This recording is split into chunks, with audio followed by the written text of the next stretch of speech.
సుగ సుగ మృదంగతాళము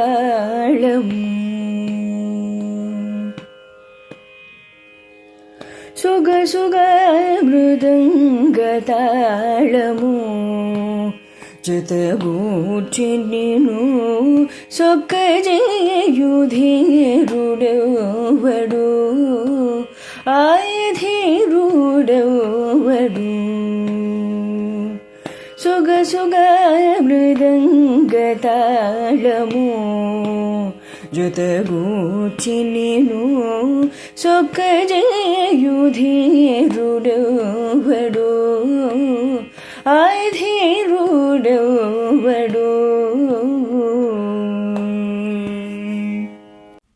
శ్రీశ్రవణం ఛానల్కి శ్రోతలందరికీ కూడా మరొకసారి స్వాగతం. ఈరోజు మనం విన్న ఈ కీర్తన త్యాగరాజస్వామి వారి కీర్తన శ్రీరంజని రాగంలో కృతి చేయబడింది. పావనికి అనేక ఆశీస్సులు కృతజ్ఞతలు తెలుపుతూ యోగ వాసిష్టంలో జ్ఞాని జ్ఞానబంధువు అంటే ఏంటో నిన్న మనకి వశిష్ఠుల వారు వివరిస్తూ ప్రతివాడికి తన దేహం మీద నేను అనే అభిమానం ఉంటుంది. ఆ దేహం ఎలా వచ్చింది అన్న ప్రశ్న వచ్చినప్పుడు అది మొదట్లో ఒకానొక పురుషుడి శరీరంలో రేతు బిందువుగా ఉంది. అప్పుడు దానిలో ఉన్న జీవుడు ఆకారాన్ని నేను అనుకున్నాడు. అది తల్లి గర్భంలోకి చేరి నెత్తురు చుక్క అయింది. ఆ తర్వాత చిన్న బుడగైంది. తర్వాత మాంసం ముద్దయింది. ఆ తర్వాత క్రమంగా మానవాకారాన్ని పొందింది. ఆ తర్వాత అది బయటకు వచ్చి ఇప్పుడు దేహం అయింది. ఈ దశల్లో ప్రతి దశలోనూ ఈ జీవుడు ఆ అహంకారాన్ని నేను నేను అనే అంటున్నాడు. ఇప్పుడు మాత్రం నువ్వు ఉట్టి మాంసం ముద్దవురా, నీటి బుడగవురా, నెత్తురు చిక్కవురా అంటే ఒప్పుకుంటాడా? ఒప్పుకోడు. ఇలాంటి స్థితిలో వీడి దేహాభిమానానికి అర్థం ఏమిటి? అయినా జీవులను అహంకారం వదిలిపెట్టట్లేదన్నమాట. ఇది అజ్ఞానం అవుతుంది. జ్ఞానబంధుత్వానికి ఫలితాలు ఈ అజ్ఞానము, దీనివల్ల వచ్చే సంసారం.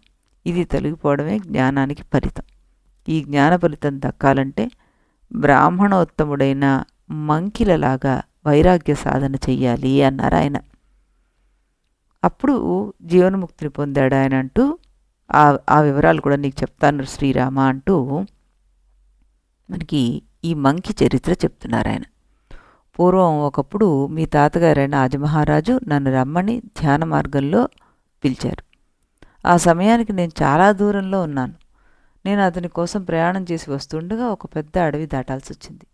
ఆ అడవి కొన్ని చోట్ల నిర్మానుషంగాను, కొన్ని చోట్ల మంచుమయంగాను, కొన్ని చోట్ల తట్టుకోలేనంత ఎండగానూ ఉంది. నేను ఆ ఎండ ప్రాంతాలు దాటి వచ్చేసరికల్లా నాకు ఒక బాటసారి కనిపించాడు. అతను ఆ ఎండను తట్టుకోలేక విలవిల్లాడిపోతున్నాడు. అందువల్ల అతను ఆ దగ్గరలో ఏదైనా బోయేపల్లి దొరుకుతుందేమో, అక్కడ కాస్త విశ్రాంతి తీసుకుందాం అనే అన్వేషణలో ఉన్నాడు. ఆ బాటసారిని చూసేసరికి అతను ఒక సద్బ్రాహ్మణుడని, అనుష్ఠానాలు తీవ్రంగా చేసి శరీరాన్ని కృషింప చేసుకున్నాడని నాకు అర్థమైంది. అందువల్ల అతని మీద జాలి కలిగి అతను ఒక బోయపల్లిలో ప్రవేశించబోయే సమయంలో వెనక్కి పిలిచి ఇలా అన్నాను: ఎడారి బాటల తీరు తెన్నులు తెలియని మిత్రమా, నీకు స్వాగతం. తప్పుదారి పట్టిన బాటసారి, విశ్రాంతి కోసం విరుద్ధ ప్రాంతాలకు పోతున్నావే, ఉప్పు నీళ్లు తాగితే దాహం తగ్గుతుందా? మంచి గ్రామాలన్నీ ఉత్తర దక్షిణలో వెనుకగా ఉండగా అవన్నీ వదిలేసి ఇప్పుడు ఈ కిరాత గ్రామంలోకి ఎందుకు ప్రవేశించావు? ఇక్కడ ఉండే కిరాతులు క్రూరులు. వీరికి వివేక విచారాలంటే పడవు. కొత్త వాళ్ళని సహించడం వీరికి క్రీడ అని అన్నాను. నేను ఊహించినట్లుగానే అతను నా మాటల్లోని అంతరార్థాన్ని గ్రహించి ఇలా అన్నాడు: మహాత్మా, మీరెవరు? మిమ్మల్ని పరిశీలించి చూస్తుంటే మీరు జ్ఞానస్వరూపుల్లాగా ఉన్నారు. పరమానంద పరిపూర్ణులుగా ఉన్నారు. ఈ పరిసరాలే మీకు అంటుతున్నట్లు లేదు. మీరు తలుచుకుంటే సృష్టికి ప్రతి సృష్టి చేయగలరేమో అని అనిపిస్తోంది. అయినా మీకు అలాంటి సంకల్పాలు కూడా ఉన్నట్టుగా లేవు. మీరు నా మీద కరుణతో ఏదో నర్మగర్భంగా మాట్లాడుతున్నారని అనిపిస్తోంది. నా పేరు మంకి. నేను బ్రాహ్మణుణ్ణి. మాది శాండిల్య గోత్రం. మీరు చెప్పినట్లుగానే నేను ఉత్తరాయణ దక్షిణాయన మార్గాల్లో కర్మోపాసనలు చేశాను. అయినా విశ్రాంతి లభించలేదు నాకు. ఈ తపన తట్టుకోలేక తీర్థయాత్రలు చేసి తిరిగి వస్తున్నాను. ఇంటికి వెళ్ళాలని లేదు, ఎక్కడికి పోవాలో తెలియడం లేదు. ఇలాంటి దశలో మహాత్ములైన మీ దర్శనం లభించింది. మహాత్ములు అకారణ కరుణామయులు. కనుక మీరు నాకు తత్వజ్ఞానాన్ని అనుగ్రహించండి. నేను ఎంతో విచారణ చేశాను, అయినా నాకు దుఃఖం పోకుండా ఉంది. స్వీయ విమర్శ ఎంత ఉన్నా గురువుపదేశం లేనిదే తత్వం పట్టుబడదని నాకు అర్థమవుతోంది. మీరు గురువై నన్ను ఉద్ధరించండి అన్నాడు. అప్పుడు వశిష్ఠుల వారు, ఓ బాటసారి, నన్ను వశిష్ఠుడు అంటారు. ఆకాశమే నా ఇల్లు. అజమహారాజు గారు యాగానికి పిలిస్తే బయలుదేరి వెళ్తున్నాను. దారిలో నువ్వు తగిలావు. నువ్వు వైరాగ్య సాధన చేసిన వాడివని నిన్ను చూస్తూనే తెలుస్తోంది. ఇంతకు నువ్వు సంసారాన్ని ఎందుకు విడిచిపెట్టాలనుకుంటున్నావు, ఏం తెలుసుకోవాలని అనుకుంటున్నావు, కొంచెం వివరంగా చెప్పు అన్నారు. రామ, నా పేరు వినేసరికలా ఆ మంకి బ్రాహ్మణుడు ఆనంద బాష్పాలు రాడుస్తూ నా కాళ్ళ మీద పడిపోయి నమస్కరించి ప్రపంచం యొక్క నిస్సారత్వాన్ని, సాంసారిక జీవుల అల్పత్వాన్ని, భౌతిక సుఖాల దుఃఖమయత్వాన్ని వివరిస్తూ సుదీర్ఘంగా ప్రసంగించి చివరికి ఇలా అన్నాడు. ఏమని? మహాత్మా, సరి అయిన సద్గురువు లభిస్తే మోహం తక్షణమే పటాపంచలవుతుందని పెద్దలు చెప్తున్నారు. నా అదృష్టం వల్ల తమ దర్శనం లభించింది నాకు. నా అజ్ఞానాన్ని, మోహాన్ని, దుఃఖాన్ని తొలగించి తత్వోపదేశం చేయండి అన్నాడు. అప్పుడు వశిష్ఠుల వారు, మంకి, ఈ సంసారంలో ఉండే అనర్థాలన్నీ చక్కగా వర్ణించావు. అవన్నీ పోవాలనుకుంటున్నావు. అవి పోవాలి అంటే వాటికి మూల కారణం ఏంటో తెలియాలి కదా నాయన. సంవేదనం భావనంచ వాసనా కలనేతి చ అనర్ధాయేహ శబ్దార్థో విగతార్థో విజృంభతే అంటూ సర్గ 25లో 1వ శ్లోకం అన్నమాట. ఆ మూల బీజాలు 4 ఉన్నాయ్యా. అవి సంవేదనము, భావనము, వాసన, కలన. సంవేదనం అంటే ఇంద్రియాలతోటి విషయానుభావం. భావనము అంటే గడిచిన విషయాలనే మళ్ళీ మళ్ళీ నెమరు వేసుకోవడం. వాసన అంటే పైన చెప్పిన భావన వల్ల మనస్సులో ఆయా విషయాల ముద్రలు అంటే సంస్కారాలు పడిపోవడం.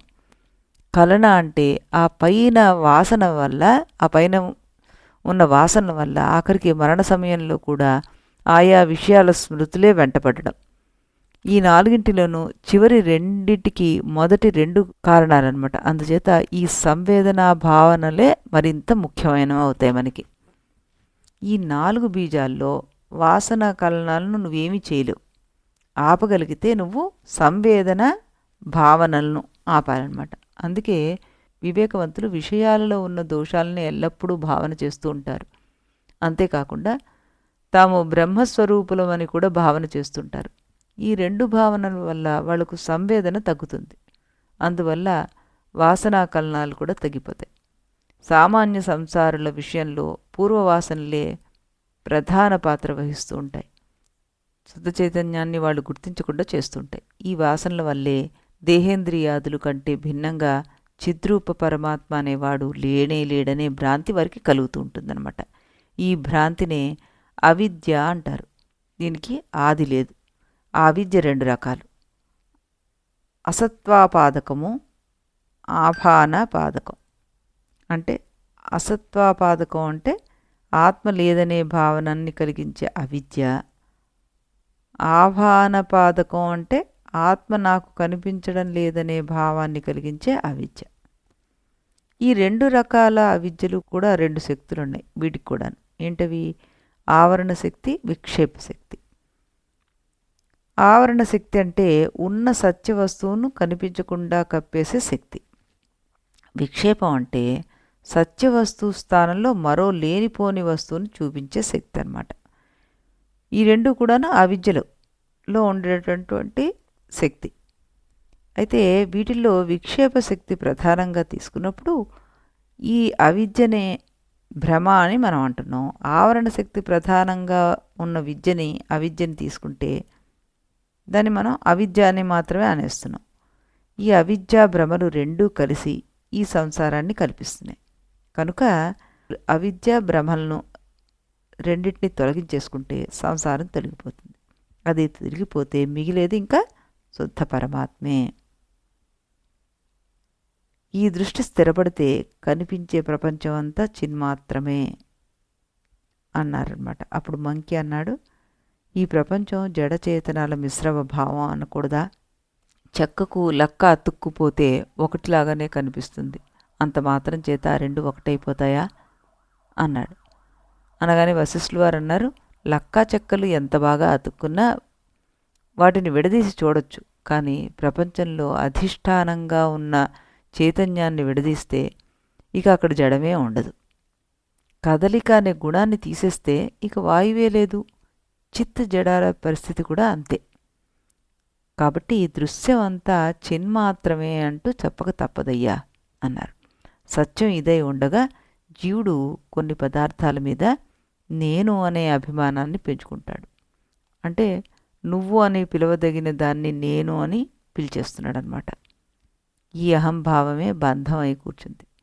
అనహంభావమే దానికి విరుగుడు. అదే ముక్తి. అనహంభావం రావాలంటే ఆత్మ చిన్మాత్ర స్వరూపం అనే తత్వం గట్టిగా పట్టుబడాలి. కానీ ఆత్మతత్వాన్ని గురించి అనేక మంది వాదులు అనేక రకాలుగా ప్రతిపాదనలు చేస్తుంటారు. కొందరు చిత్తు వేరు, జడం వేరు, ఈ రెండిటికి ఏకత్వాన్ని సాధించుకోవాలి, ఇలాంటివి వాదిస్తుంటారు. ఇవన్నీ వాళ్ళ జన్మాంతర వాసనల చేత వచ్చిన ఊహలే. అసలైన దారి శృతి మార్గమే. కనుక మంకి, నువ్వు అలాంటి దుర్వాదాల వల్ల పడిపోకు, నీకిక సంసారం తప్పదు అప్పుడు అన్నారు. చెప్పిన సారాంశాన్ని మళ్ళీ చెప్తున్నాను. పూర్వకర్మ చేత కలిగిన భావనల వల్లే ప్రపంచం ఏర్పడుతోంది. ఈ దుర్భావన పోవాలి అంటే వివేకపూర్వకంగా తత్వదర్శనం చెయ్యాలి. తత్వదర్శనం అంటే కేవలం శాస్త్రశ్రవణం కాదు, మనస్సులో కూడుగట్టుకున్న కోరికలు తొలగిపోవాలి. అప్పుడే సంసారం పరిపూర్ణంగా ఉపశమిస్తుంది అని నేను ఆ మంకికి ఉపదేశించాను. రామా, ఆ మహాశయుడి మనసులో కూడగట్టుకుని ఉన్న మోహం అంతా అక్కడికక్కడ నశించిపోయింది. ఆ తర్వాత అతను కర్మప్రవాహ ఫలితంగా వచ్చి పడుతున్న కార్యాలను చేసుకుంటూ ప్రశాంతుడై తత్వజ్ఞాన ప్రధానుడై జీవనం సాగించాడు. ఆ తర్వాత 100 సంవత్సరాలకు అతనే నిర్వికల్ప సమాధి కుదిరిందనమాట ఆయనకి. అప్పుడు అతను ఆ కొండ మీద శిలాప్రతిమలాగా సమాధిలో ఉండిపోయాడు. సమాధి అంటే స్తబ్దత్వం అనుకోకు, పిలిస్తే పలుకుతాడు, లేకపోతే ఇక బాహ్య దృష్టి లేనేలేదు. అది అతని స్థితి. రామా, నువ్వు కూడా అలాంటి స్థితి కోసం ప్రయత్నం చెయ్యి అన్నారు. ఈ మంకి చరిత్ర మనం చాలా టూకీగా చెప్పుకున్నాం, కానీ అక్కడ మన వాల్మీకి మహర్షి వారు మాత్రం 23 నుంచి 26 దాకా 4 సర్గలు తీసుకుని ఈ బోధనంతాను కొనసాగించారనమాట. తర్వాత మనం వశిష్ఠుల వారు మళ్ళీ రాముడితోటి ఏమంటున్నారంటే, రామ, మేము ఆత్మసాక్షాత్కారం పొందామని చెబుతుంటే కొందరు ఒక కొత్త రకమైన ప్రశ్నలు అవధిస్తున్నారు. ఏమిటంటే, ఆత్మసాక్షాత్కారం అంటే ఆత్మ దర్శనమే కదా, దర్శనం ఉందంటే ద్రష్టులు, దృశ్యము, దర్శనము అనే త్రిపుటి ఉన్నట్టే కదా, త్రిపుటులన్నీ అసత్యాలే అని మీ సిద్ధాంతం కదా, కనుక మీ ఆత్మదర్శనం కూడా అసత్యమే కదా అని అడుగుతున్నారు. ప్రశ్న మనకి బాగున్నట్టుగానే కనిపిస్తుంది, కానీ దీనిలో ఒక ప్రధానమైన లోపం ఉంది. లోకంలో ఉండే ఇతర త్రిపుటులకి ఆత్మదర్శన త్రిపుటికి ఒక పెద్ద భేదం ఉంది. లోకంలో ఉండే త్రిపుటులకు సాంకేతికంగా ధ్యాత, ధ్యేయం, ధ్యానం అనే త్రిపుటిని తీసుకుందాం మనం. లోకంలో ప్రతివాడు ప్రాపంచిక పదార్థాలను చూస్తున్నాడు కదా. ఎలా చూస్తున్నాడు? నిజం చెప్పాలంటే ఎదురుగుండా నిజంగా పదార్థాలు ఉండి చూడడం లేదు వాడు. ఆ పదార్థాలను భావన చేసి చూస్తున్నాడు. కనుక ఆ భావనా బలం చేత అతను చూస్తున్నట్టుగా అవుతుంది. అందుచేత ధ్యానాది త్రిపుటులలో భావన అంటే ధ్యానమే తప్పితే వేరే ప్రమాణం అక్కడ లేదు, అక్కడ సత్యవస్తువు లేదు. అందుకే ధ్యానాది త్రిపుటిని ప్రమాణజన్యం కాదని, వస్తుతంత్రం కాదని అంటుంటారు. ఇది కేవలం ధ్యానించే జీవుడి యొక్క ఇచ్ఛ మీద ఆధారపడి ఉంటుంది. అందుకే దీన్ని ప్రరుషేచ్ఛాధీనము అంటారు. అందువల్లే ఇలాంటి త్రిపుటులన్నీ అసత్యాలని మేము నిశ్చయించి చెప్తున్నాం. ఇక ఆత్మదర్శన త్రిపుటి ఉందే, ఇక్కడ యథార్థమైన పదార్థం, దానికి ఆత్మానుభూతి అనే ప్రమాణం ఉన్నాయి. కనుక ఇది వస్తుతంత్రం అవుతుంది, ప్రమాణతంత్రం కూడా అదే అవుతుంది. అందువల్ల ఈ త్రిపుటి ఇతర త్రిపుటుల కన్నా భిన్నమైపోయింది. అందుకే దీనికి అసత్యం పట్టే అవకాశం లేదు.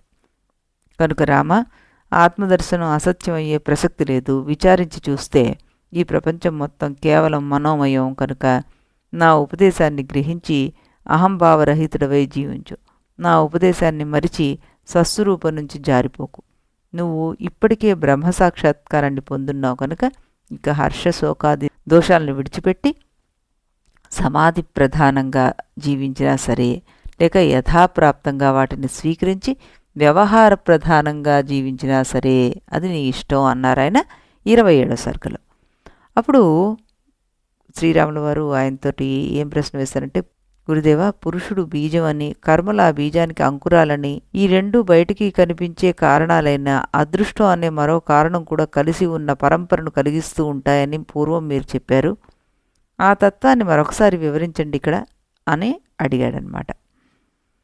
అప్పుడు వశిష్ఠులు వారు చెప్తున్నారు, రామ, నువ్వు దృష్ట కారణాలు 2, అదృష్ట కారణం 1, మొత్తం 3 కారణాలు చెప్పావు. వీటిలో అదృష్ట కారణాన్ని దైవం అని, పూర్వకర్మ అని, వాసన అని అంటూ ఉంటాం.